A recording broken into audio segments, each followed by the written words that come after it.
It is illegal to kill a single person. Why is it legal to kill millions of people? The West is going down.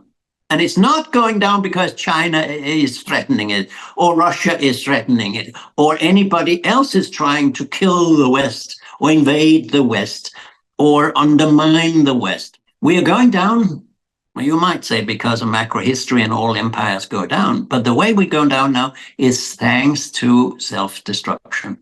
That is the alcoholist, again, who destroys over time his or her body, his or her mental abilities, because you overdo the wrong thing and you don't see the other things. And that means also you're not able to enjoy life without seeing somebody else suffer. There could be a deep psychology in why the West takes pleasure in seeing the genocide in Palestine.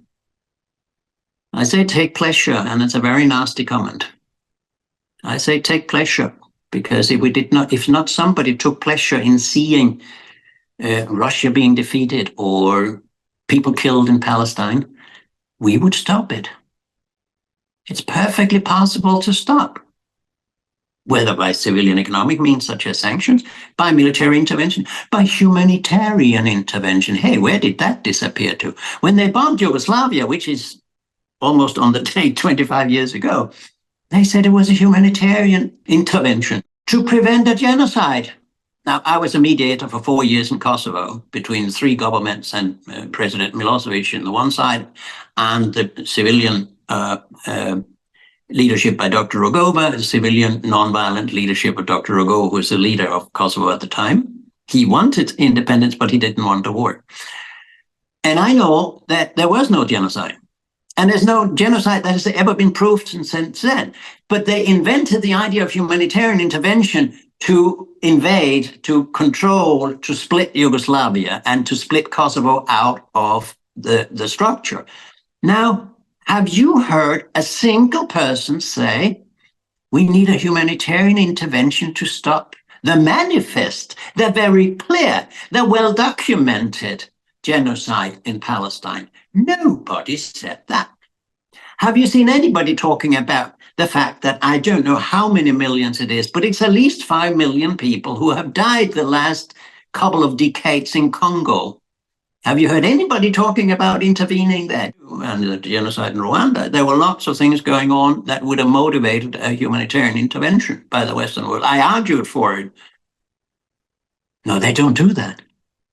So somebody takes pleasure in not acting when they have an opportunity to stop a genocide and don't do it. And that is one of the genocide in Palestine going on, live streamed every day to the Western governments who are responsible for it. I mean, it's not China who is responsible for what goes on. It's not India who is responsible. Certainly not South Africa who is responsible for what goes on there. And we let it happen, and we have let it happen for half a year. It is illegal to kill a single person. Why is it legal to kill millions of people? I mean, I don't get it. After all these investigations and reports and things I've produced myself and my foundation has produced, the key to all the problems the world and humanity is facing is too much violence, whether against women, against nature, against other countries, against even ourselves. We think, it seems like we think that statesmanship is to be able to bomb somebody 5,000 kilometers away. I mean, it's barbarism. It's nothing to do with statesmanship.